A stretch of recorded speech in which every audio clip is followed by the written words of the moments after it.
प्राचीन समय में विद्यार्थी गुरुकुल में रहकर ही पढ़ा करते थे। बच्चे को शिक्षा ग्रहण करने के लिए गुरुकुल में भेजा जाता था। बच्चे गुरुकुल में गुरु के सानिध्य में आश्रम की देखभाल किया करते थे और अध्ययन भी किया करते थे। वरदराज को भी सभी की तरह गुरुकुल भेज दिया गया। वहां आश्रम में अपने साथियों के साथ घुलने मिलने लगा, लेकिन वह पढ़ने में बहुत ही कमजोर था। गुरुजी की कोई भी बात उसके बहुत कम समझ में आती थी। इस कारण सभी के बीच वह उपहास का कारण बनता है। उसके सारे साथी अगली कक्षा में चले गए, लेकिन वो आगे नहीं बढ़ पाया। गुरुजी जी ने भी आखिर हार मानकर उसे बोला, बेटा वरदराज, मैंने सारे प्रयास करके देख लिए हैं।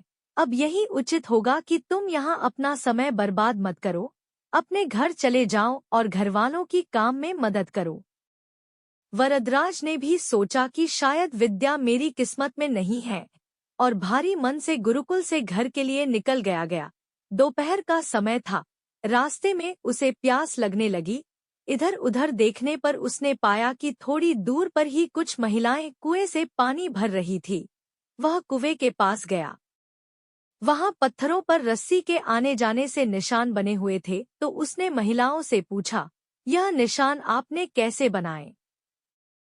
तो एक महिला ने जवाब दिया, बेटे, यह निशान हमने नहीं बनाए। यह तो पानी खींचते समय इस कोमल रस्सी के बार बार आने जाने से ठोस पत्थर पर भी ऐसे निशान बन गए हैं। वरदराज सोच में पड़ गया। उसने विचार किया कि जब एक कोमल से रस्सी के बार बार आने जाने से एक ठोस पत्थर पर गहरे निशान बन सकते हैं, तो निरंतर अभ्यास से मैं विद्या ग्रहण क्यों नहीं कर सकता। वरदराज ढेर सारे उत्साह के साथ वापस गुरुकुल आया और अथक कड़ी मेहनत की।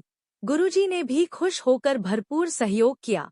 कुछ ही सालों बाद यही मंदबुद्धि बालक वरदराज आगे चलकर संस्कृत व्याकरण का महान विद्वान बना, जिसने लघु सिद्धांत कौमुदी, मध्य सिद्धांत कौमुदी, सार सिद्धांत कौमुदी, गीर्वाण पदमंजरी की रचना की। शिक्षा, मोरल। दोस्तों, अभ्यास की शक्ति का तो कहना ही क्या है। यह आपके हर सपने को पूरा करेगी। अभ्यास बहुत जरूरी है, चाहे वो खेल में हो या पढ़ाई में या किसी और चीज में। बिना अभ्यास के आप सफल नहीं हो सकते हो। अगर आप बिना अभ्यास के केवल किस्मत के भरोसे बैठे रहोगे, तो आखिर में आपको पछतावे के सिवा और कुछ हाथ नहीं लगेगा। इसलिए अभ्यास के साथ धैर्य, परिश्रम और लगन रखकर आप अपनी मंजिल को पाने के लिए जुट जाएं।